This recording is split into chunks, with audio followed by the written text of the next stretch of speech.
Hey, horror hounds and story junkies, welcome back to Real Talk Horror Edition, the show where we pull back the flesh of the genre and dig into what really makes the blood pump. I'm your host, Josh, and we're coming to you tonight with a very special guest whose work straddles that line between nightmare fuel and narrative gold.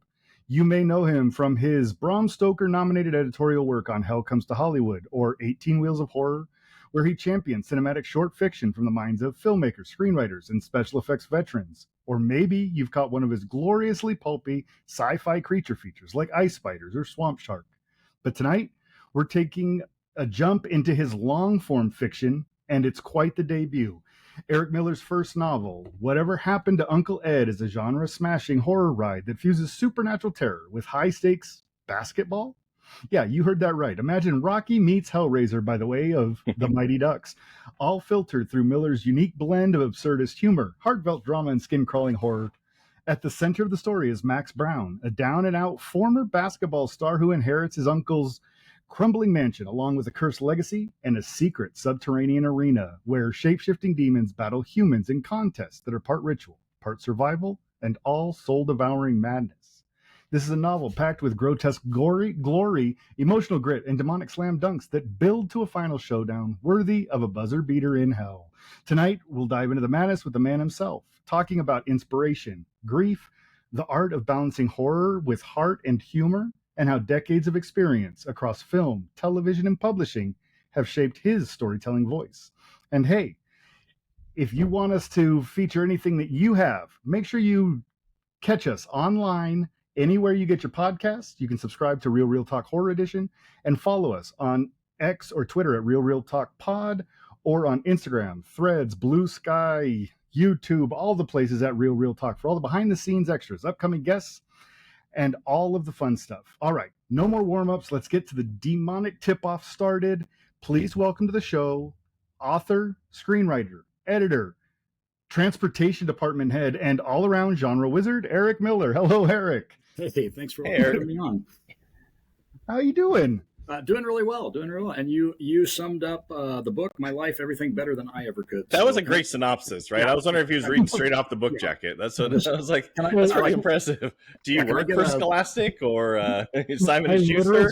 I literally took bits and pieces of. So I believe her name is Angela, who reached out to me on your behalf. She gave me this list of websites, articles, interviews, and I just pick and chose from all over the place. And then this all came together last minute. I was just talking with her. We solidified it on Thursday. So I will be honest right off the bat, I've read just the first 63 pages of Uncle Ed. I'm loving it. I gave Dave the breakdown. I do intend to finish it, but I want to be open and honest that I did not get to finish the book. Eric, the fear is that you'd say the book really picks up on page 64. That's exactly right where the good stuff starts. You missed all the best of it. No. Actually, it's funny you should say that, though. It's actually a little tough on that there is a slow burn in the beginning of the novel, and that's the opposite of what you're supposed to do. And there is you can lay good groundwork that way. I think you can establish so many things in exposition. Ultimately, that is what does pay off, because we'll go into details later, but the best books, the best movies, the best things are about characters in this world that you feel lived in and you feel like you know them. And too many things, you get that from Hollywood, where in some of the screenwriting books and every movie you watch, there's got to be the explosion in the first 30 seconds. I get it. You love that. You want to be pulled in. But this the Michael Bay thing. Exactly. Yeah. I purposely went a different direction in this to slowly, it's introducing the characters and this mystery, and just from the title alone, but what is going on? But the risk you run there is losing people pretty quick too. Right. Somebody gets bored by page 62 and a half, and then they're like, and through the first 63 pages, like, I've already met a bunch of demons. There's already been a demon fight. But there's also the format, the way that the book is set up. The first chapter is Max today, and then the next chapter we go back in time. We're learning about Max's childhood, and that the first chapter of Max's childhood, dealing with his mom and his dad, really it's descriptive. I felt it. I didn't love that the dad's name is my name, because he seems like a piece of crap. But is it Josh or is it Joshua, though? It's Joshua. Nobody calls you Joshua. No, my mother does. I will now, but right. No, but I was telling Dave before we went live that it really has a feel. And I don't know if this is an inspiration for you or not, but that first part when they're packing up their one house and they're moving to Uncle Ed's, it felt a lot like the drive to the Overlook in The Shining in the novel. It had that feel where like the drunk Jack, and those flashbacks, those kind of things. It had that feel of that family. That's a real family that the mom is just, she's trying to hold things together. She's got a religious foundation. Dad uses that to hold her accountable or to hold her within his grasp. Those kind of things. I really felt that kind of a thing when I was reading it. Oh, wow. That's good. And I wish, now that you mention it, not a revelation, but I wish I could take credit for going, oh, I want to do an homage to The Shining here. There are many homages in the book to other great pieces of books and films, but actually that's not it. It's more drawn from, I think a lot of us have had the same experiences, but as you guys probably know, and most people know, that every writer puts a little bit of themselves in every story. It's usually the studly action hero parts that we put in. That's what I look like. Exactly. I'm James Bond. You know that. Yeah, we all know. But it's something you do as a writer. The best writers, I'll hopefully someday be among them, but you do little pieces of people yourself, bits and things that you've experienced. And while my family was nothing like the family in this, I do like to say that I do not have an evil uncle out there that does terrible you didn't things. Fight demons, huh? And, this is a true story? This is a biography, right? Autobiography? Biography, yes. That part's true. That's all true. That's what I do on weekends. Yeah, you go.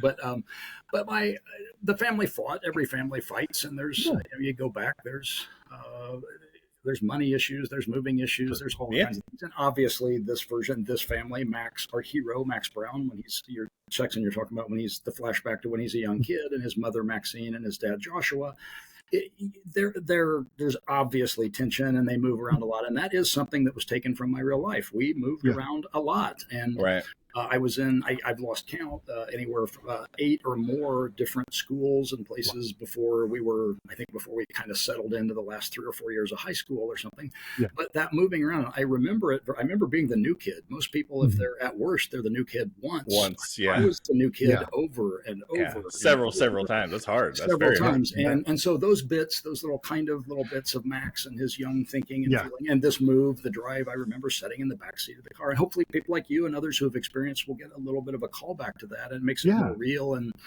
pulled into that character. Yeah, absolutely. We can identify with that. And that's something that I really felt like these characters, we're meeting them on page 1, but the world that they inhabit, which is a little fantastical because there's demons and everything, but it's lived in and it's real. So the description is it is a universally known things. So we're seeing the things. We all have a familiarity with what Max is seeing around him, and I think that was really well. Yeah, that's surreal nature. I to be honest, I haven't read the book. I apologize. I will, but that surreal nature of crazy or majestic and magical things and whatever evil things happening in a real world, like in a place that we can all feel like exists and stuff like that. That to me is the only way to really go. Anything else just seems like a cartoon. Yeah, and it's that balance again, to not, like, even with the cover, to not make it like love graphic novels, love comics, but not to make it cartoon, to make it very grounded. This is real. And speaking of that, though, this does feel like it could down the road, like if you decided to spawn like a universe and do other stories, this could very easily be a graphic novel. The way the story is written, the speed at which things are happening and going on, it is very cellular, the way that a graphic novel is. Everything is so encompassed, because even within the chapters, you have it broken up, segmented, different parts of each chapter, right? There's little breaks in the story that you go, so it's a slight change. It's not a chapter change, but it's a slight change to what's going on. Yeah, so it does have that story. No, I call those chapters and sub-chapters, and which obviously many books do. But one thing you run into, and I hope everyone gets to read the book, but there are flashbacks, and my chapters, little gimmick that I came up with was the present is now. Every chapter is now. There's not chapter 1 through 6. Every chapter is now. Those are actually in present tense writing. A lot of people don't pick up on that. The past is always then, which is in the past tense. And it had a little fun with it in the writing of it. But like you say, there's sub-chapters within that. And I didn't want, one thing I tried to avoid in the writing, I did have an earlier version of it where it's cutting back and forth really quick. And I didn't want to be like you say, like a Michael Bay movie or an MTV video where you're cutting back too much. So I stay in the past for quite a while in a broad section, but there are subsections of that. And when you get back to the graphic novel, and I think it's also my screenplay writing in it too, and just the way my mind works, it's very cinematic, even though it's grounded and it's a house and it's as you see in the opening, it's an accounting office and it's a small town and a grocery, but at the same time, and it does absolutely go into this fantastical cavern formed by magic and pulled out of people's subconsciouses underneath the house in this wonderful setup that I don't want to give too much away. But even with that, that's still grounded. By the magic of this, pulling the settings for the environments out of your head. As you've seen the first one, again, not giving away too much, but the first one is a dying, drought-riddled cornfield in Kansas or Iowa in 1930. And the point of that is the characters are experienced. You're in this magical cavern, but it's real. You're there. You're sweating. You feel the bugs, the creaking corn, and even the main character, as it says a few times, however many times he's been in this and different environments that are pulled out of various people's heads, is it hurts his brain trying to understand how real this is. And it's and in science fiction terms, he's on the holodeck. He's on this, or as many people say, we're actually in the Matrix right now, and it's so real.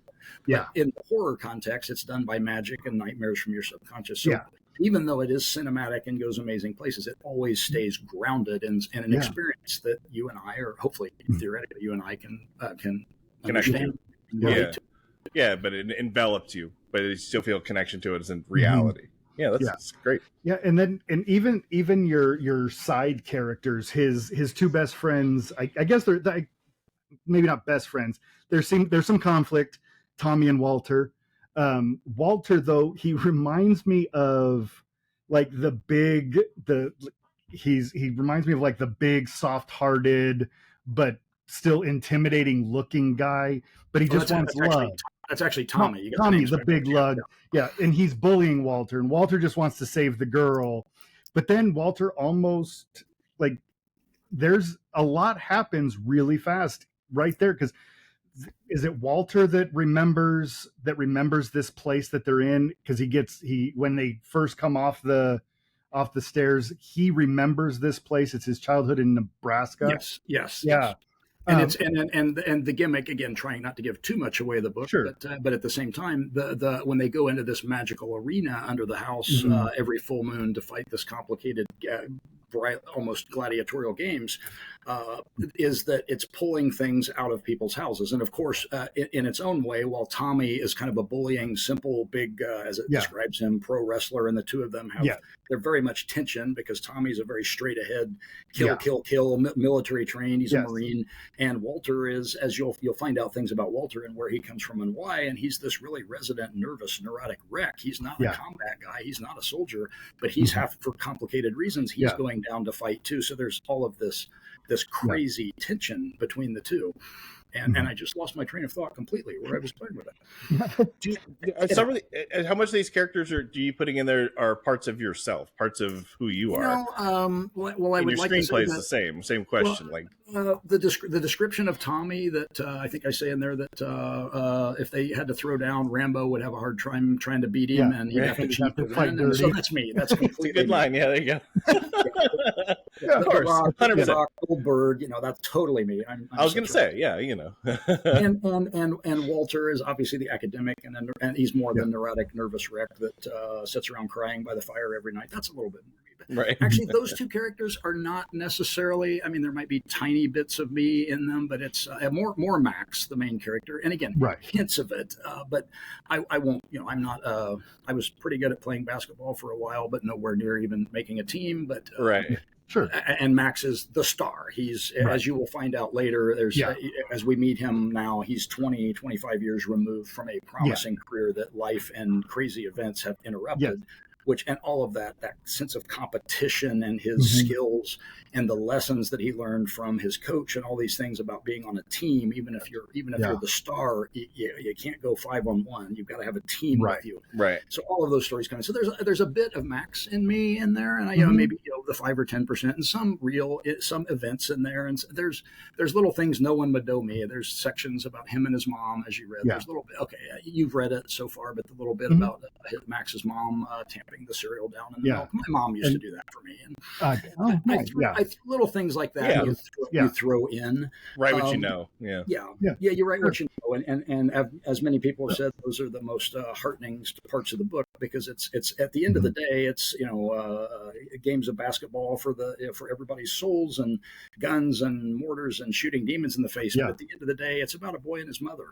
And that sense of loss and love and things that you would do for someone. And hopefully everyone has a mother as wonderful as I did. And she wasn't perfect like everyone was, but she, as it says about Max's mom, and she tried and she cared. And so many mothers do that, the hand that the world has dealt you, you do the best that you can for your kids. Fathers do, of course. And you do the best that you can for your kids, or in my case, for my cat, you do what you can. I do what I can for my cats. But that's really the heart of it, and that's the drive of the character. So to answer that question, yes, of course, there's bits in me, because I love my mom to death, and would have done anything for her when she was with us, and the book's dedicated to her and my dad as well. So that's amazing. So that, again, I'm glad you're resonating with those things, but then also that amps the stakes up too when things. It does, absolutely. Yeah, Dave and I both have mothers that we love, and so there's definitely that connection. Love your mother. Love your mother. Love your mother. Of course, you have to.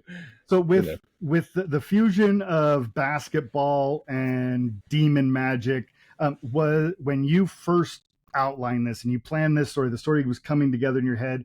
Was it always going to be athletic competition like that, or did that evolve as the story wrote? Did the story lead you there, or was that there already?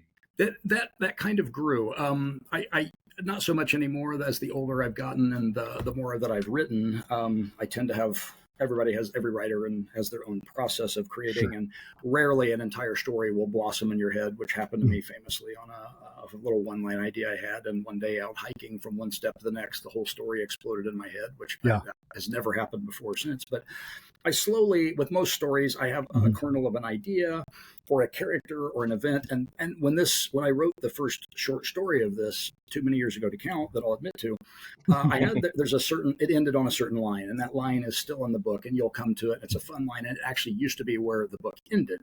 And then I've gone on since then, and I've added much, much more to it. I was in movie terms, I kind of ended it at the second act, at the penultimate action scene, because I just wanted to, I know what's going to happen, but I want to leave the mystery out there and leave it in the people's imaginations. And as it turns out, it was much smarter. I give my agent, Sherry Weiner, much credit for saying add to this, because the extra stuff at the end now brings all of the themes together better. And it's also me as maturing as a writer. It's taken, most people mature in their 20s or 30s. Apparently, it took me a little bit too long. That's what I hear anyways. But the ending, which you'll come into, it ties everything together: the characters, the themes, But to answer your question about the basketball, and you'll see where it goes when you end it. And I think you'll be a lot of people who have read it and say, "Oh, wow, this didn't end like I thought it was going to end." And you think you're going towards one actiony type, one type of action for the ending, and the actual ending. There is a lot of action and magic and things going on, and there is a pentultimate. It's the NBA Finals times 10 with guns, but it doesn't end the way people think it's in. I'm really proud of that. Okay. But growing up in Indiana, there's among other places, mostly Indiana, there's it's basketball's a big deal. Blood. Yeah, basketball is it's a big deal. Oh, I've seen more than that. Exactly. But more than that, not so people don't think that it's just a book about basketball. It's not. It's intrinsic to the main character. What it really is. It's something that's fascinated me my entire life. Not just basketball, but I follow racing as well. Not just IndyCar. Again, being from Indiana, you're in the Indianapolis 500. But I'm a Formula One guy. But there's so many types of racing that you grow up, you do it yourself. But that drive, somebody that will do anything to win a game.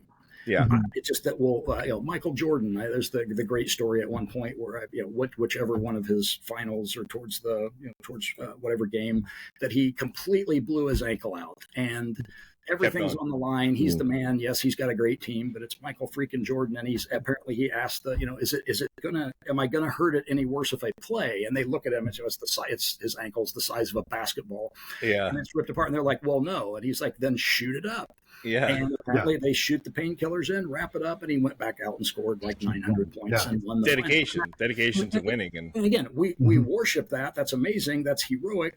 That's also sick. That's a sick. Oh, yeah. And that's something you'll see when you get deeper into obsessive, the book. delusional, a little bit. It's obsessive. All that. There was another one. I may have the story wrong, but I believe it was the center of the Raiders back in the heyday in the 70s or 80s. Ronnie Lott, where he took he took his finger off. Yeah, that's crazy. But apparently the center on the Raiders, he blew his knee out, ripped every ligament there was. His leg is black. And he literally can't move on it. And they say, if you play again, you're going to lose your leg. And again, he checked himself, allegedly, if I remember it right, checked himself out of the hospital, goes back to the game, plays the Super Bowl season, knowing that he's probably going to, and he's on one leg. And you're like, again, there are heroes, but when you set back in a normal world and go, what the F is wrong with you? Like, it's obsessive, really. It's just a game. And that's the thing I'm exploring. In this case, it is basketball. But it's also, as you'll see when you get to it, this conversation at the low point of the character where it's like you like this, your life is on the line. Like, no, I don't like this, I'm doing it for a reason. No. You're amped up. You want to make the shot. Sometimes it's a gunshot, and you can see that right from the beginning. You can see that in Max, because they mentioned something about, why can't you just not do it for tonight? You've gone weeks before without doing it, and there's just something, we don't know what it is right now, but there's something still that's pushing him. No, I have to go. I have to do it, even though I know this might kill me. Bad things are going to happen. I have to do it. And again, that's also, it all makes sense eventually within the character. And some of the favorite sections, again, deep in the book, not to give anything away, but when the chips are really down and it's everyone is gone and the circumstances are there, and he's still got to do the game through his own choice, and he's looking in the mirror and looking at himself, and it literally says, this is, I go into writer narrative, like, this is the point of the story where he knows he should call somebody. Call the lady next door. Call your friend. Somebody. He started the game alone. He'll finish the game alone, and death will come to anyone who tries to stop him. And he's just got to go in with that mentality. And even in racing, there I had the pleasure of a lifelong dream a year ago, now going to Spa, Belgium, to see Formula One race, and mythical track. If you know racing, it's an amazing place. But in the 60s and 70s, back before, in 50s, before it was as safe as it is now, racing is pretty safe, but they used to say, Spa in particular, where you're going in those old cars with basically one seatbelt, and you're going 200 miles an hour, and there's trees on the edge of the track. Now there's giant runoff areas and barriers. And one of the great old time racers said you would look around at the driver's paddock at the beginning of the season and see your friends. All these guys are friends, sometimes intense rivals, but friends, and wonder which one of us is not going to be here tomorrow. And that same obsession with all of them.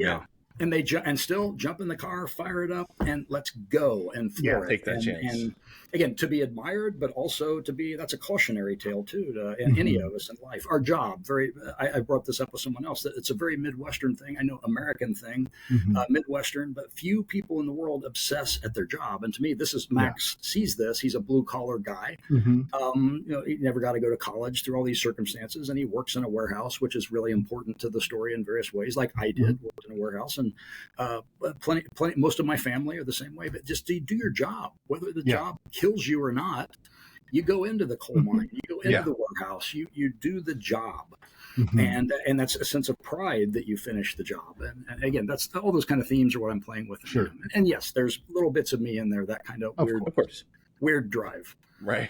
Not an obsessive drive, but weird drive, I'm sure, right? Well, we have that in the movie industry. I've been working behind the scenes. I've written scripts, but also I work as crew for, again, don't want to date myself, but over 30 years now. And there's a saying at one point, I remember there's a too complicated story to tell, but we're Goonies, never say die. I mean, there are people that do much more important things than us, police, firefighters, soldiers, and everything. But and as we have a saying, we get obsessed. We're not curing cancer. We're just making a movie. But there is a weird thing in film people that no matter what the circumstance, we try to get that shot. Oh yeah. And the sun's going down, the light's dying, the noise is there, the actor is forgets the line, whatever. The camera breaks down, the light blows. Everyone comes together in this weirdness, and we will just jump on a figurative landmine to get a shot to make that happen. Yeah, and it's kind of again, it's a sickness, but it's also then there's that sense of pride that they cut my budget, they cut my schedule, but it's on the screen, right? You can say, look at it right there. And it just came from a barbecue, talking with a bunch of people I've worked with for years, and you remember those times, and sometimes it actually runs smooth and it's great, and you plan very meticulously, and it comes off perfect. But there's just times, and I do remember again this one time where, for monstrous reasons, we could not get a shot involving weather and helicopters, and we just needed one shot at sunrise or sunset to finish this movie. And every variation, before you lose the actor, before every variation that it kept going wrong, and it just did not work to get this one shot. And my producer friend was just there, and I could see the mad gleam in his eyes that I've had in my eyes before. And I was just happy, like, dude, we can't do it. They're like, no, but what if we? Yeah. Like, and you can just, his shoulder slump, my shoulder slump. We were beaten. You just can't. And then, and like basketball or any other sport, you come back tomorrow. After the holiday, we came back, got the shot perfectly, and nobody ever knows that. But it's just that moment where you'll do anything to get it, and that's also something I was trying to channel in this character, and in this obviously in this fantastical horror context of fighting monsters. Team activities in sports and things, that seems like a lot of what filmmaking would be. Also, it's a collaborative effort, everybody coming together. You might have the superstars or the people who are leading some of the charges and stuff like that, but if everybody doesn't do their part, if everybody's not slightly obsessed, like as you're saying, then I don't think you can accomplish anything, at least not. It truly is. And obviously actors, and sometimes rightly so, and directors get most of they get the attention, but the behind the scenes, and everyone knows that there's a bunch of people back there. It's not the glory. And we're sweaty, dirty, tired, going on too many hours to take, and hopefully catering, sometimes no catering. And it takes a lot to make a film crew stop or revolt, because we throw ourselves into the project, and because even though the lowliest person, not lowly, that's the wrong word, but the driver, the grip, the furthest down the credits line, furthest down the credits, not in a glory position. There's a little bit of us are there for the art. Why would you go into it if not? We come from all over the country and various different backgrounds, and it's still fascinating to me where film people come from. And at the end of the day, we want to be able to say, I did that. I could have stayed in the warehouse. I'd be probably doing better if I stayed in my warehouse and drove a forklift. But there was some little bit that said, I want to do this. I want to make a movie. I want to be part of this. And big or small, whether your name's up there on the main credits and you're directing it, or you're the PA, or the assistant to the assistant craft service person that nobody knows about, but you were there and you did it, and you look back with pride on that. It's an art. Everybody wants to be a part of that creative energy. I get that. And then right after lunch, when they release the demons on set, like in the book, we all have a big demon fight after lunch. It's great, and there's all kinds of exactly. So people don't put that. Talk about being in Hollywood. So, with your experience, like as an anthology editor, and you wrote the short stories as well, and as a screenwriter, things like Swamp Sharks, Ice Spiders, I think a lot of that for me was shining through in the pacing and structure early on in the book. Did working across those short formats influence how you were developing these scenes? Were you developing them similar to what you did in a novel, just adding more description, more scenery? Yeah, that's a really good question. Like most people, I started off when you're younger writing short stories. So many, and I think a lot of people start writing in first person because it's kind of like you're narrating the story. So it's an easier way to start. It's harder to perfect, and the people that perfect that first person. But the real narrative prose style, which we all know, like most novels, past tense and all this, there's so many grammatical rules to it. But you write short stories, and then you, like most people, you progress. This book started off as a short story, and then I think a college roommate said, "This is really good, expand it." Then I turned it into a novella, which again, adding to it's not as much adding at that point, not as much adding length to the story or more stuff. It's adding detail. Yeah. So I was just thinking of this in my head the other day. The difference, if you're putting it in camera terms, you can go from the wide view of the universe, and then you zoom in on planet Earth, and then you see a person, and then if you want to go small enough, you can see the atoms in there. So there's different levels of detail in writing, and some people overwrite for good or ill. There's a 5,000 word fantasy novel describing every single footstep and stitch or something. There's other people, like one of my heroes, one of my favorite writers, Roger Zelazny. I believe I have this right, I read an interview once with him where he said he purposely underwrote because he wanted the writer or the reader to engage their mind, create the universe in their mind. He just gives you just enough description.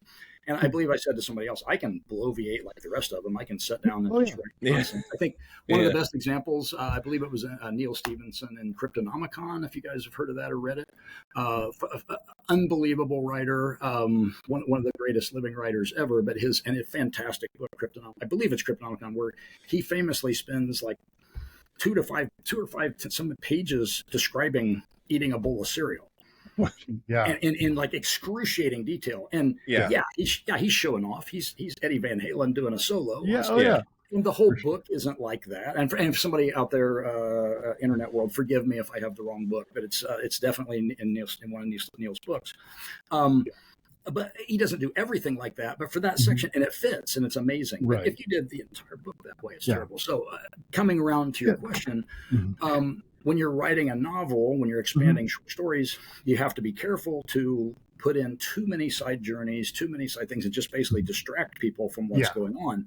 And you, in video game terms, designers, you call it rails. The rails are there. You follow the story. The best games, you don't know the rails are there, but you're being herded in a certain story path. Directed towards it. So the training, so having started off in short stories and then started writing in Hollywood and learning the craft of screenwriting, which I turned out to be pretty doggone good at, I hear. It's very restrictive. It's easier to write a script in some ways. There's a lot less words, and you don't have to follow all them damn grammar rules that your English teacher kept giving you red marks on. But you do have to have that explosion by page 2 and the character development, and acts have to be a certain thing, and basically most film screenplays are 3-act structure, and there's variations of that. TV, there's various forms, and streaming and everything. It gets a little bit sloppier with streaming, where it's just wide open. You can kind of tell your story, but in general, you're in a 3-act structure, and you have to have a beginning, middle, of an end, and that's awesome storytelling training, and that's the rails, like I said in the video game. So I started learning that it's great training that you get the basic story there, and then when you flip back to novel writing, or you become a really world famous director, and you're allowed to, or writer director, and you're allowed to write 400-page screenplays.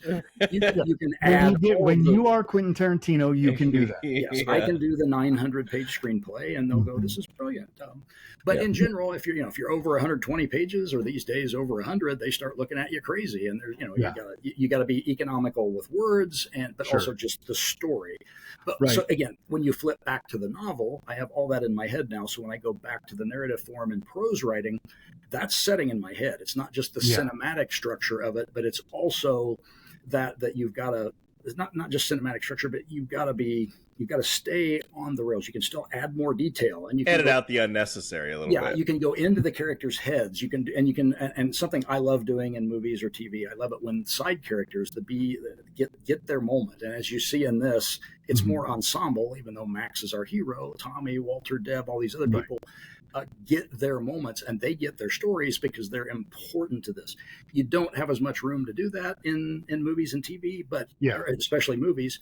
But in the novel, you want to do that. That's why we're here. You can you have the freedom to add more pages, and you don't have a studio saying the famously, no matter what script you hand in, the line is cut 10 pages, which is hilarious, but arguably true, because most things could lose 10 pages. Hope that's answering your question. No, absolutely. So all that's in my subconscious when I'm writing it, and this doesn't necessarily follow it's interesting. I did have to break it down at one point, making it work, that between the flashbacks, it takes place now, and then you go back to Max's story, and then forward, then you see Walter's story, then you see various people's past, and you're slowly unpeeling all these onions and how they apply to the modern day narrative, and eventually all of those narratives come together, and we rocket into the third act, where we more or less, with one exception that I don't want to spoil for you, that now and then structure breaks hilariously and horrifyingly. You go forward, you stay in the more or less the present for the wrap up. Awesome. So you've now worked in like the big three, right? You've done fiction, you've done screenplays, you've done short stories. Which one is the most fulfilling for you? What do you prefer to write in? Do you like that short story? Do you like the screenplay structure? What's your way? Well, I like the screenplays for all of the millions of dollars that Hollywood showers on you. Throws at you for it. The limos, the everything, and the accolades, everything. Right. You know what? I actually, I couldn't really pick one. I mean, I love some of my unproduced screenplays. One of them is one of the favorite things that I've ever written, and it'll probably never get made, but I just keep rereading it, and I'm delighted with what I wrote. And I may turn that into a book at some point. But I have to say the novel, I'm very satisfied because it was a long journey to make it, and a winding path. But there's so much of me in it, and so many great characters and cinematic. You started in college, right? Didn't you say the short story goes? This thing goes back a ways. Yeah, unless you just graduated like 10 years ago, which maybe then that's what we'll say. That's a long fought road. That's amazing. A long road, and when you have the ideas haunting you in the head, but I'm also glad I waited, because if I would have told the story earlier, there's bits in here that wouldn't be in there, either little detail bits, but also this quote unquote new ending, which is 3 or 4 years old at this point. But I couldn't have written that when I was younger. Right. And now that I have much more experience as a writer, storyteller, and also as a human being, we go through things in life that, you go through them when you're earlier, but they impact you. You lose friends, you lose parents, and you lose jobs, you gain friends, you gain things, and all of these things in life, it's a journey, and that's what the characters go through, and it made me much more sensitive to their journey. And where there's the earlier version of this, like I said, where it ended in a much harsher place. It was still satisfying, but it was harsh, and it left a lot of the imagination. The newer ending goes, I realize, like, I'm not going to be mean. It's still bad things happen, nightmare things happen, but in the context of this, it's like, it's got to end in a positive way. And I do have to say, as you probably picked up on a bit, and some of the reviewers have too, I don't belabor it, and I didn't go out to do this, but there's a lot of PTSD, trauma, generational abuse. There's things that go in here, and most of them happen off screen, as it were, off the page. They're the hinted subtext to. and The subtext there, and some are hinted to or flat out said they happen. I didn't set out to write a book about spousal abuse or anything, but those elements are absolutely there, and they happen. And they're part of this. And part of that is, and as one of the great reviews I read on Amazon somewhere, is that it's about the characters getting together and forming a collective where they can be safe with each other and heal. And we all want to act tough, and some of us are tougher than others. But the reality is, we're all human beings, and we have bad times, we have good times, and every one of us needs to reach out to a friend or a loved one and cry and hug and support each other. And if not, more people should do that. And that, to me, that putting that in there, even though it's monsters and magic and jokes and guns and demons and all this. At that core, it's the love of a son for his mother, but also friends and this weird team coming together and helping each other. And so that, again, the ending, while it is, there are definitely harsh things in it. Don't get me wrong, and I don't want to give away the ending. It's about healing and hope. And the younger me couldn't have written that, could have, but I like the harder ending. Now you have an experience that now you have experience, and it also makes, again, the whole journey, when you look back on it, the whole journey of the book and the characters is much richer because of where it comes out. So wisdom, experience, and values, right? Those change over time. Values change the least, but you have to have that to put it into your work. I imagine. That lived experience for sure. And again, you're talking about the demons. So the demons have their abilities. We're already seeing some of those early in the book. Was there a specific folklore or mythology that you modeled after to govern to create the rules governing what the demons can do, or is this an Eric Miller original? Was this all your idea? Like the rest of it, like everything else, it's little pieces here and there from movies and books and things, but me, and part of it narrative driven. Like if they stayed in one form of, as you've seen now, the very first one you see is that kind of stereotypical imp, like looks like a small, various versions, various sizes. There's a funny line. I didn't know they came that small. Yeah, exactly. So there's variation, but it looks like you would imagine. And I have to admit, one of my favorite films of all time, heavily influenced, and there's a little bit in here that's very much an homage to Joe Dante's Gremlins. We love Joe Dante. People who haven't seen Gremlins, and there's a wonderful, I think it's on the Ringer website, which I love reading because it's sports and pop culture and all this. They do an oral history of Gremlins, and there's stories in there that I didn't even know about the making of it. Yeah, but that they pulled it off was this amazing accomplishment. But also the film, and they had to fight the studio, they had to fight distributors, they had to fight everybody because it's super dark, but it's funnier than hell. And people are saying families aren't going to like this. And a Christmas movie. It's a Christmas movie. And again, bad shit happens, but you're laughing. I think, what is it? The old lady, they zing her out the window and the old lady dies. I mean, that's horrifying. That's terrible. But you're the story about Phoebe Cates' dad dying in the... Yes.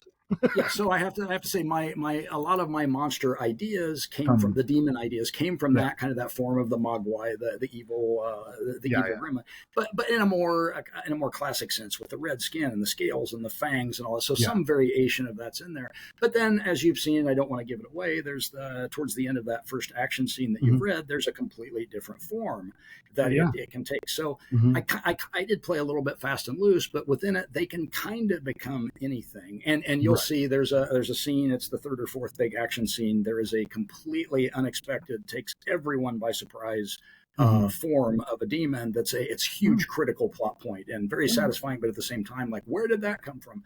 But you have to be careful. This is something that both in books and screenplays, everything, if you create a monster that's invincible, you create Superman, you got to have kryptonite. There has to be something. There has to be some sort of monster rules, as we say, and you have to, in any story, you have to establish your monster rules and stick to them. And it actually helps you as a writer, but also it helps with the internet peanut gallery going, well, wait a minute, I remember watching. I forget what movie it was 1,000 years ago, but some monster under the sea or something did something that you couldn't do, and you're like, wait a minute, that's stupid. And then you realize, well, it's a giant monster under the sea. But you do within the realm of the fantastic. Right. You do want to stay within your rules because otherwise it's just it's cheating. Follow your rails again, and it's cheating. I like that. You can't just invent a portal and say, well, this is how they got out of it. Right. Yeah, you can't. All of a sudden, they just, the Deus Ex Machina, the God of the Machine, where it has to have appeared earlier to come back now. It can't just all of a sudden magically be there. Yeah, that's the Hollywood saying, and which I forget what the exact example, but if there's a forklift in the first scene, there's going to be a forklift in the and it's a gun too, right? The gun thing. Chekhov's gun, where if you see a gun in the first act, it better go off by the third. And the problem with that, though, is it's also, what you're looking for it. Yeah. And I think one example, again, I like the movie and I like what they did, but I believe it's the remake of the War of the Worlds where I think Tom Cruise is a mechanic or whatever, and he's fixing a transmission in the first scene, and then in the ending scene, I may be wrong, remember him having to fix a transmission to get away in the end. Something like that. No, that sounds familiar. And on one level, that's terrific because it's in the character and it's his skills, like I do. It's like following his rules, his character's rules, his character's skill set. Rules. So the trick is, and it's hard to do, is to make that seamless, like anything, to make it like you don't even notice it, that it passes by. Happenstance. And it just happened to happen this way, and that's just what luck it is, but without it being a forced situation. And that's like comedians do it. It's the callbacks to a joke. You set something up, and in film terms, some of the greatest, like Die Hard, which many people believe believe is a perfect script. I love Die Hard. Die Hard's There's so many little things set up in Die Hard, and then they're knocked down, and it becomes satisfying. And even if you're in on the game, but they do it so seamlessly, like Holly Gennaro putting the picture down of her and John McClane because she's mad at him, but and it shows up later. Doesn't see the picture till later. Like those little elements, it's a character moment, and then you don't notice it, and then when he picks up it and sees Mr. McClane, it's beautifully done. It's elegantly done. Yeah. So all hats off to the whole team on Die Hard for pulling that off amazingly well. Yeah, I'm glad it wasn't Frank Sinatra like the detective, right? The original, it was originally supposed to be. People, shout out to John McTiernan. Yeah. It was a novel going to be a Sinatra project, yeah. and I believe it was in the same universe as a previous character he had played, and his contract gave him right of first refusal. Yeah. Yeah, imagine that, and then I believe if I remember the stories right, they didn't want Bruce Willis because he was a TV guy and moonlighting. You can't have the moonlighting guy. You can't have the moonlight, and then everybody passes, and of course, like wow, could anybody else have been John McClane? If I remember the stories, the audiences at the previews and things like that all laughed in unison when they did the initial first previews for the movie, right? And some of the first test screenings, because they didn't understand that they could actually. Same thing with Michael Keaton in the Batman movies. But sorry, I didn't mean to interrupt you. Oh no, not at all. No, those kind of things are important because also when you write too, and I think when you're writing screenplays in particular, but also and short stories or novels, you kind of have to have an actor in mind or a character. Yeah, you're picturing something. Yeah, you're fixating, so that helps you when you're doing that. But yeah, when people don't see Bruce Willis that way, now of course there's nothing. You don't. Of course he's an action star. Yeah, and the beauty of that, kind of like not equating my book to the brilliant Die Hard, but kind of like Max in this, he's not normal. He's different, but he's not Schwarzenegger. He's not a big action guy. He's he's an accountant. He's thin and pale, and you're not having a clue that this guy does the things that he does, and it's true. Yeah, it's better writing. It's And you wouldn't expect Bruce Willis is not the action star, and he runs. The beauty of that too, again, he runs away from the fights more than he runs into them. Yes, obviously later movies. It's the Joe Everyman. The Joe Everyman. Everybody identifies and thinks, "Oh, that's a real person." That develops you. It's much more satisfying, both in anything where it's that bit that we can identify. And yes, it's fun to imagine you're Schwarzenegger or The Rock, but it would have been a different movie. Would have been different movie. So you've talked about all the different rules in writing and different things like that, like we're talking about in the tropes and everything. Did you deliberately go in to challenge some of those tropes, to subvert that?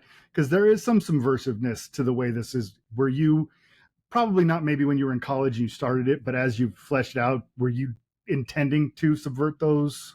Yes, 100%. Yeah, I love flipping things on its head and making fun of sacred tropes and some some of the ones that I've created too. But there's some things that are taken so sacrosanct and so serious about things that you like to take a step back and laugh. And I'm always famous. Like another great movie example is Tucker and Dale versus Evil. I love Tucker and Dale. And I remember when I heard the concept, I'm like, how are they going to keep that going? What do they do? Yeah. And it turns out to be just so brilliant because they just flipped everything on its head. Really well done. Cabin in the Woods. Oh my God. It took, take somebody from out of the horror genre to just take every haunted house, everything, and flip it upside down and slap it on the wall and see what sticks. And it's just that imagination. So I do try to do that. And again, not just in characters, but in action scenes, but I like to flip it upside down and not go where you think it's going to go. Also, just give and just listening to you talk about it, it reminds me of something that I read. To break those rules, you have to first understand those rules. Yeah. So you have a good understanding of those tropes, why those tropes exist. So you get them inside and out. That's what allows you to then play with them and flip them over because you understand the purpose. Yeah. Somebody who doesn't know coming in trying to do that, it won't play right. It won't work because they don't hold those tropes to be important, or the opposite. They take them too seriously and sacrosanct, and you can't break the rule. Yeah. And that goes back to so many pieces of literature and also movies where Bub and which Dawn of the Dead, or which I forget which of the dead, but Bub talks. Wait a minute, a zombie can't talk. He reads a book. Yeah, it's Day of the Dead, I think, right? Yeah, Day of the Dead. Night, Dawn, Day. Yeah, but I do love doing that, and I also like sticking in humor. I can't stop it. No matter what I do, I like to stick in humor. Life has humor in it. if you don't throw something in to, yes. lighten the mood or change the tone for a minute. Yeah. And it's gallows humor. Yeah. A lot of times, which if you've ever been around a fireman or a cop or somebody, or Yes, somebody you works in the emergency room, yes. people have read my stories like, why are people laughing around dead bodies? I'm like, Yeah. do you ever know a nurse or someone? Like, you have to. You have to, yeah. You have to. Not disrespectful. Absolutely. It's not disrespectful. It's a way of coping. And so I put those things in, and it's also it's the audience too. When you should be scared and you're tense and these things happen. I will point out there's a section in the book. You'll get to it, and I can talk to you about it later. I don't want to reveal it, but to me, it's the darkest section in the book. I mean, I have a lot of fun, and like as some of the reviews, I think one of the Kirkus reviews said that I managed to make your deepest nightmares both hilarious and horrifying at the same time. And I love that. I'm proud of it. But there's a section in here. It's dark. It's real. And as a writer, and there's been things written 100 times darker and more evil, but to me, it's the character. It's this real event that happens, and the thing that Max, the character, does. And without consciously realizing in the writing, I had to step back, and from that, and not a real Greek chorus, but I basically do a little step back, and I have kind of you'll see what I'm saying when you read it. I don't want to give it away, but it's kind of this supernatural, fantastical observers watching him do this event. And if you know what a Greek chorus is in a way. But I realized after I wrote it, at first I was going to cut it. Why did I write that? It takes away from the narrative. And I went, no, that's me. It's me giving giving the audience, giving the character a little bit of breathing room from this heinous act that happened. And taking a breath. There's an explanation. He rationalizes everything that he did, and he's right. But I had to just step back from it for a second. And again, there's been things 1,000 times more terrifying written or filmed, but to me, and I think you'll know it when you see it now. It's like it is dark. It's dark. And it's a bad thing. You mentioned dark. I listened to a podcast that you did back around the time 18 Wheels of Horror came out, and you mentioned not being a torture porn fan. We are not torture porn fans either, but you mentioned a particular author who happens to be like my 1A, 1B to Stephen King, and that's Jack Ketchum. Yeah, I was just talking to friends about that. Yes. So is that when you're talking darkness in this story, are you talking like Girl Next Door, we're getting Jack Ketchum dark, or are we're not going that? This is still more in that fantastical world. Well, it's actually real world. My darkness in this, it's real world and grounded, and it comes out of the characters that you've already met and seen. Yeah. So again, I don't want to give too much away about it, but it's Oedipal's the wrong word, but it's what I'm trying to think of what I can say without giving too much away. But it's basically I'll just come right out and say it. It's basically what Max finally gets to deal with his father, as you find out the depravity, like you find out more and more of the story of the story, and it's a real world. It's not in the horror. It's not world. in this isn't the basement of the house. This is and the lead up to it, as you'll know too, is it's a long rumination that Max is having as all of these terrible events have happened in the real world, and he's at this point where it's like the terrible low point, and he says it's finally time to do something biblical. And again, within the context of the magic, you go to a magical basement and you shoot a demon. That's one thing. That's a different level. But when you're in the real world and you're dealing with people, your father, real trauma, that's as the old saying goes, monsters aren't scary, people are scary. And you kill it, you shoot a zombie in the head, that's one thing. You shoot a person in the head, even if that person might be a bad guy coming at you with a knife, it's a little different than a zombie, I'd like to think. Right? Absolutely. Absolutely. Yeah, so you'll know that. I'm curious what you think of it when you do read it. And just to let any listeners know, I mentioned Jack Ketchum. He's not the most known person in the world. He has passed away now, but he is he was the godfather really of the splatterpunk horror literary movement, where it was just this really viscerally violent kind of a horror. He did it in such a great way, but it was very dark. It's very graphic. Just so you're it's aware. Beyond dark. I met him a few times. I won't say we were friends, but I had many half-drunken conversations. Some of my friends were very close with him, so I knew a little bit more. But I was a fan, and when I was younger, I told this story before where I had a copy of Off Season, and I remember reading it. And this is before back in the day. That was my first. That was my introduction to. Holy shit! But and I remember reading a review that they said it was pornographic levels of violence. And if I could be wrong, but I think I remember reading that it was pulled from the shelves once the moral majority are found out, and then it was republished. And now today, people have grown up on Hostel and these movies, and other books have gone further. But what Dallas did, Jack, he's one of the few people that I can read that has the torture porn, because it's not porn. Yeah. It comes out of story and characters, and the stories that he picks. I asked him, like we all ask writers, where do you get your idea from? Which is usually the most annoying question, but he graciously answered. I think that's the first question I asked to you, but sorry about that. No. I actually love the question. I like it, but I know not everybody's annoyed. But he said he's got a journal. He takes them out of the newspaper. Yeah, and obviously he embellishes, but like the Girl Next Door. Girl Next Door. That's actually and that's a real story. It's just a fictionalized account of the And you just mentioned Dallas. His birth name was Dallas Mayer. He went by Jack Ketchum as the author. Yeah, and to me, I could read his books because it's not a dissection manual. It comes out of the story and the characters, and that's I'll watch anything like Chainsaw, anything if it's motivated. But I just don't want to see somebody, and I get uncomfortable. Again, if it's grounded in the rules and in the reality of the story. That's a whole different thing. Yeah, that's a whole different thing, and that's also what puts us on edge. It gets us to the edge of as I've said before, and many other people have said it. It's hard to scare people on the page.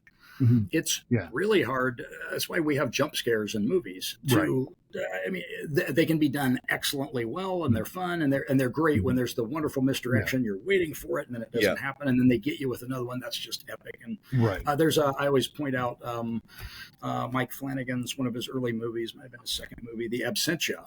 Mm-hmm. If you've seen that, I haven't seen Absentia.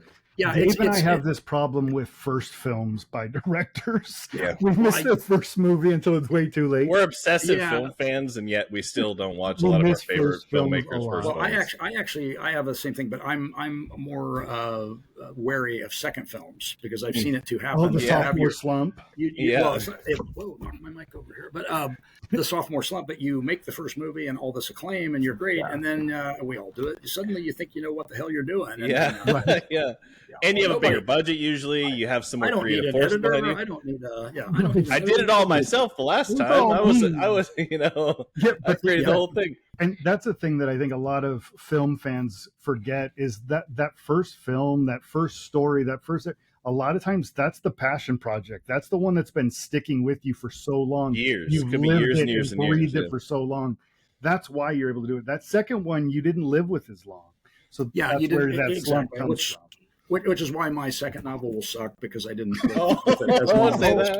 That's bad foreshadowing. I've been working, but no, you're completely right, and also usually you've got that second film in your head, but it's more it's the slump, and some second films are just phenomenal. Mm-hmm. But in this, to finish that thought real quick, in Absentia, there is a in camera jump scare in it. Mm-hmm. That it's not in the place in a movie where a jump scare comes. Right. And I came out of my chair, like I've seen a million movies. I'm hard to scare. And I'm like, what the fuck was that? I'll point to him. And obviously he is the king of character and atmospheric horror and character. So he doesn't need jump scares. But that one was so well done. And I hope you get to watch it and see it. And you'll realize it totally comes out of the story, the characters, and the scene that's happening. It's just not the scene you're expecting it to happen in. So, right. Yeah. So my last real question for you, and then I have a little lightning round to go through. But my last real question is, so you've got this rich world, some compelling characters. Are there any plans to adapt Uncle Ed? Do you want to turn it into a screenplay, develop sequels, or a shared universe of any kind? Do you have any future for the story? Yeah, I've got a screenplay of it. It's updated. I actually went through as an experiment at one point. There was a version of it that kind of went around, not wide, but to a few people a while back, and everyone who read it loved it. The problem with it is, and it's a good problem to have, is that it's hard to put in one category. Yeah. It's definitely a horror novel, but it's also a mystery, and there's kind of a messed up romance in it, and it's going a lot of different. And a lot of the big publishers and studios, people like to be able to say this is this type of movie, unless you're Tarantino, and then you can mix everything in and have all those. But you have to earn that. So that's a little against it, but I would love to see it as a screenplay, or in these days, Hollywood is mostly TV, because then there's a lot of untold stories that I purposely didn't tell. There's a lot of flashbacks that I did not go into, mostly for the flow, but I just like, I don't need things that I allude to, but I didn't want to show too much. You can but save it, reserve it for. Yeah, and there's even a prologue that I wrote and I like, but I cut it off because I didn't want to show where it came from. I wanted to start on Max, the hero, and let's get into his world and his head. And I did write jump flashy, right in. that magical explosion on page 1 kind of thing. I did write that, and it's good, and it's bloody and a shocking way to open it. But to me, it was the wrong way to open this. So there's untold stories that would fit actually in a limited series or in a longer movie. And it's definitely cinematic, as you're seeing so far. There's so many. It is. It's, you talk about the sub chapters. Those sub chapters are all there. This is a bad description, but I always think of those mini chapters like that as bathroom reads, because I know I can read that much while I'm going to the bathroom in my quiet place. but they're bite-sized little chunks. Personal time. That's how a lot of people like for anthologies is you can do you can read a story before you go to bed, this, that, and the other, and I like the previous anthologies I did too. So I like the short story form, and for people who can master it, it's hard to master. It's like all these things, but you don't have to.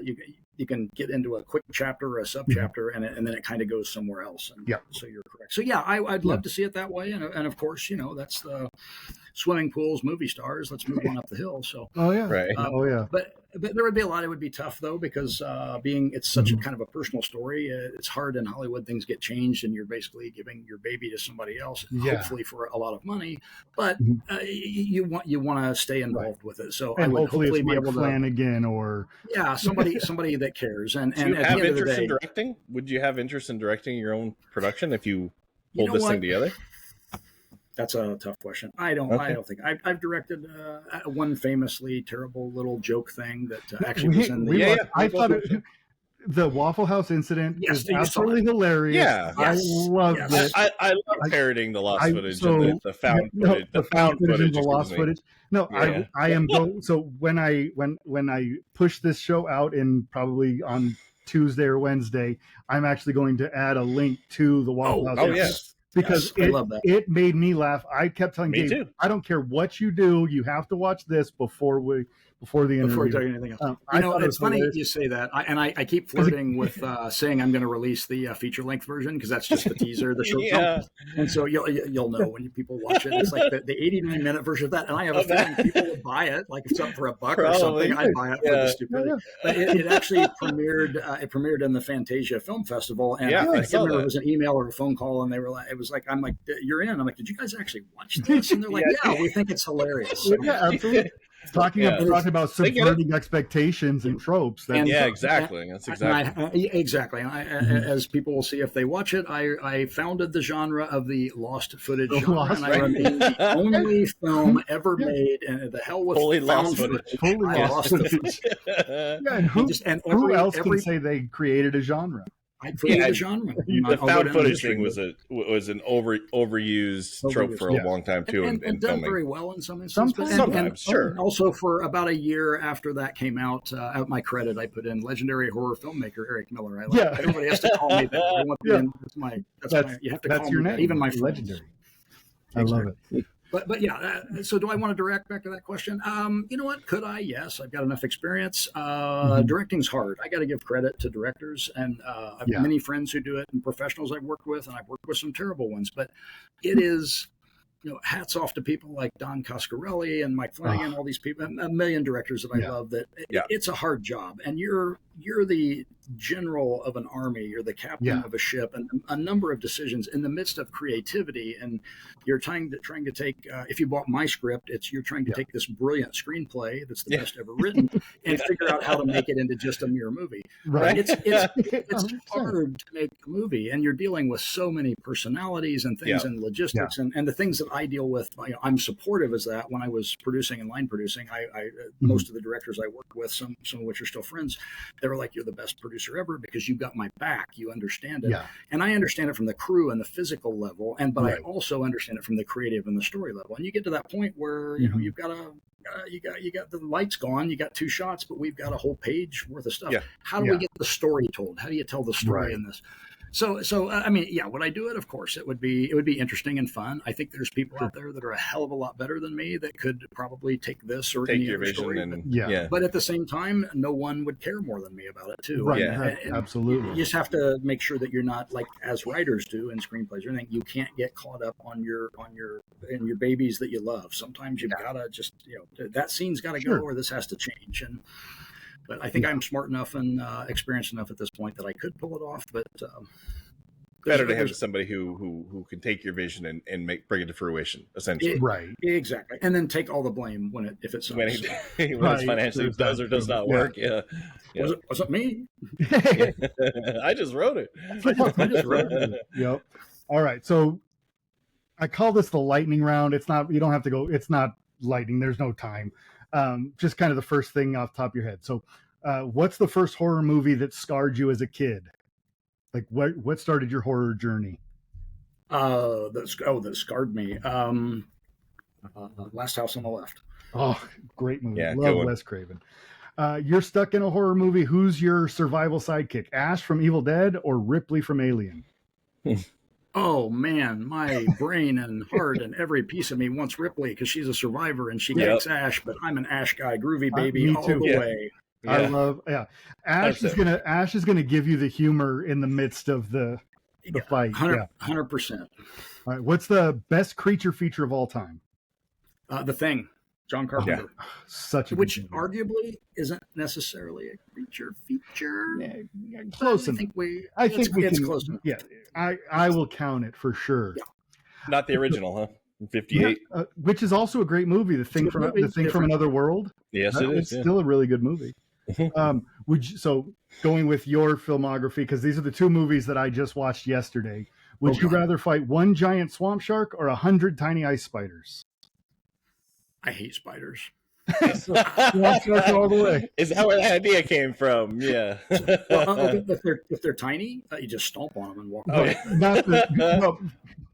Yeah, I'm not thinking the size because they're big in the movie. Yeah. These are huge spiders in the movie. I'm going to go for the shark because as terrifying as they are and all that. Yeah. Spiders. And come on. I agree with you there. Christy Swanson beat the shark, so I think we can handle it. Oh, you spoiled the movie for me? Come on, man. Come on, she's Christy Swanson. You think she's going to die? I don't know. Maybe it's possible. Patrick Muldoon. I haven't seen her in a while, so maybe. What? Excluding Ash, because you've already selected him, what horror character would you most want to have a drink with?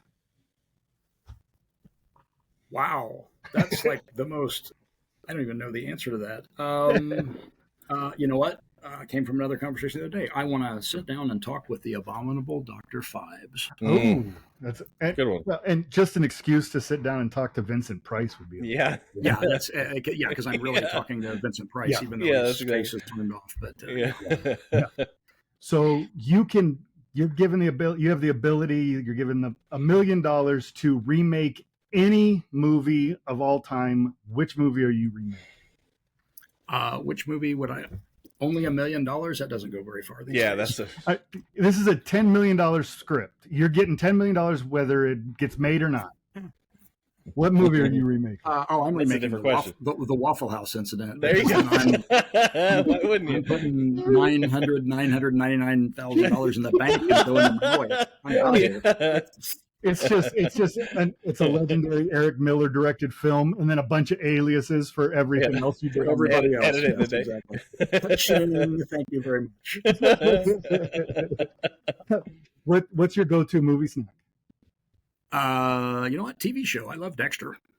No, movie snack. I'm sorry. What's your movie snack? Dexter's good though. Dexter's a good choice. Absolutely. Dexter. That's my happy place. Dexter Resurrection streaming now. Exactly, but popcorn. It has to be because we've been programmed by the popcorn industrial complex to eat popcorn. Orville Redenbacher's brainwashed me. Orville and whatever Wilbur Redenbacher, whatever the kid's name is. All right, so whatever happened, Uncle Ed is becoming a movie. Who is your dream cast to play Max Brown? Damn it! I should have thought of that question. You know what? I'm actually wide open. That's the interesting thing. I was thinking about this the other day because I describe him very much, but I don't describe him at the same time because I wanted people to be able to imprint on that. But I gotta say, he is definitely left vague enough that I could picture myself being him. Like I could put myself exactly. Anyways, I gotta say, as I get more and more I watch, I'm a giant Daniel Radcliffe fan. The things that he's done, amazing. Great. But also, I gotta say Elijah Wood also because he's so much into horror.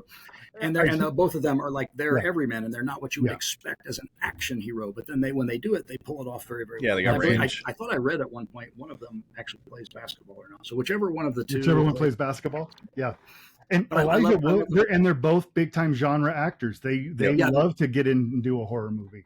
I actually saw one that you worked on, Cooties. That's a great one. I did the reshoots on Cooties. I wish I would have done the whole thing on that. The film is wild, and I love that it also goes back to them, but other people like Brad Pitt in the day and others, Chris Pine, the big stars that will go do this weird, goofy part in a strange movie. I love that. They still embrace it for sure.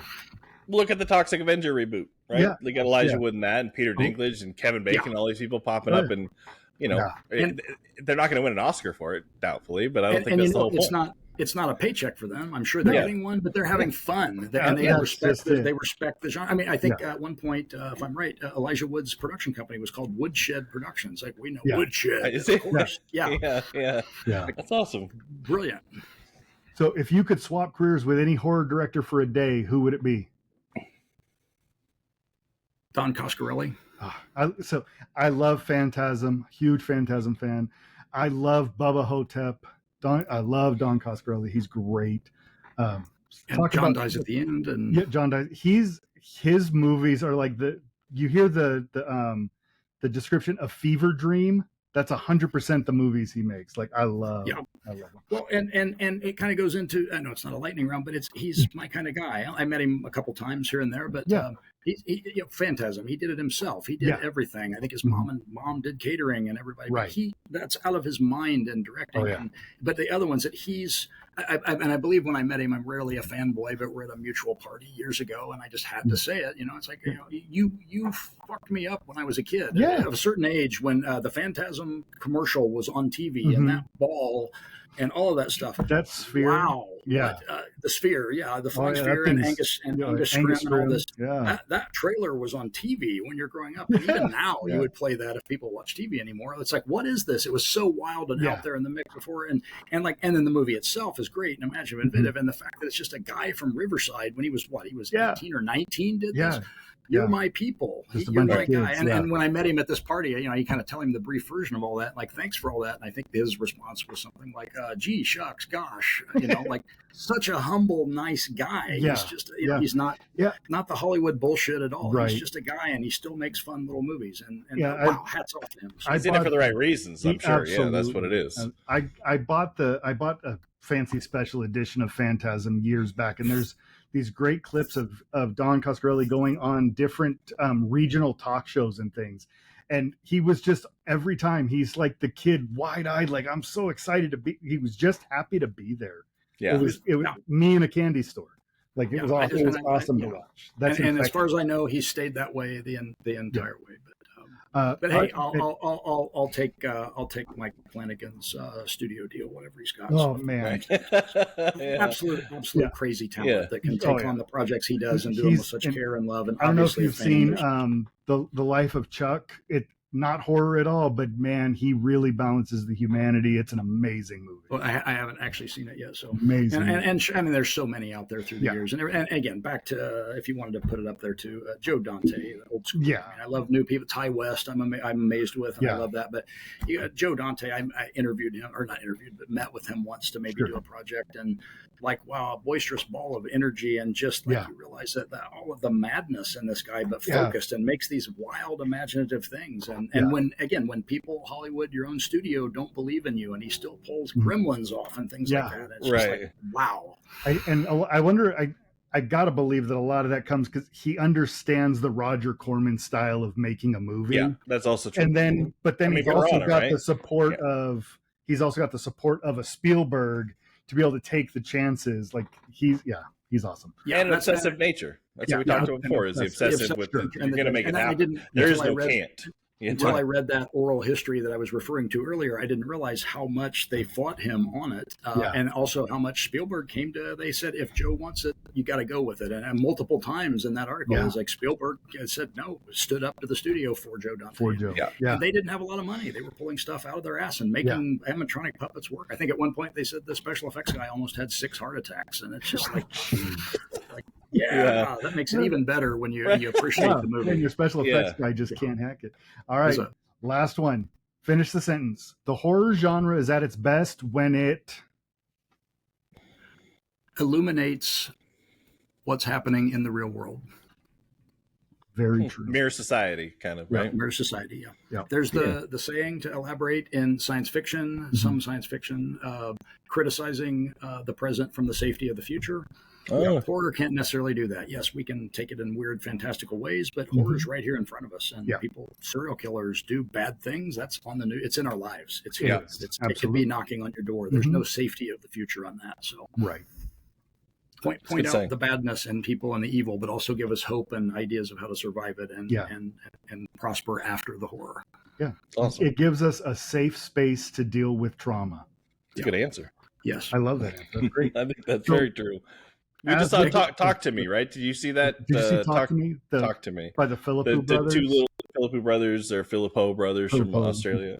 Very much, it's you could say that it's a mystical movie or whatever it is in a horror film, but realistically, it's just about loss. It's about people and dealing loss with trauma of loss and trauma. And, I used to say, I haven't seen it. I need to. I used to say years ago when people would ask that question, "What's one of the best horror movies ever?" And it's a dated reference now, but Kramer versus Kramer. It's a divorce drama back in the day. Real life horror.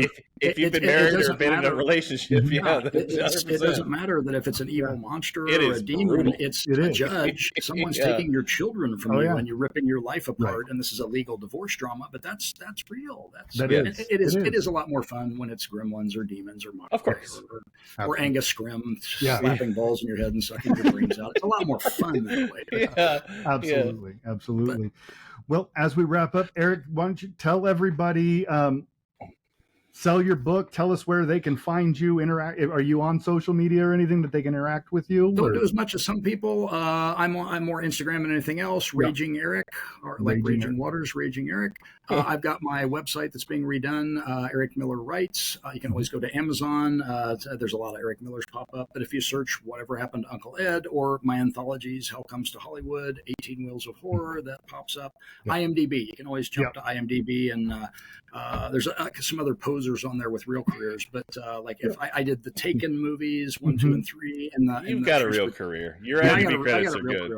I work for a living, but you can always search. I always tell people just search Ice Spiders on IMDb, and I'll pop up as the writer. It's that Eric Miller, And my I believe my bio on there. I always put up some funny, stupid bio every few. It's something about trying to make you want to make Godzilla. You still haven't achieved that yet. I think I did actually change that, but my dream is to work on a Godzilla movie, and not about this subject at all, but wow, Godzilla -1. I can't let an opportunity go by to say what a monument of filmmaking. I haven't seen it yet.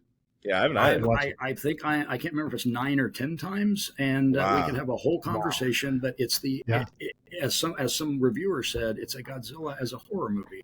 Wow, and it's the horror about rebuilding Japan, about facing yourself and your failure, and the rebuilding of a country that destroyed the world, and then the greatest big green Godzilla version ever kicks ass and comes in, does things with the character, the monster that has within the rules, but you've never seen before, and that influences the storytelling and the editing, and it's just like wow, hats off completely to a Godzilla movie. So. I definitely have to check that out. I'd love to caught the idea of Godzilla coming out.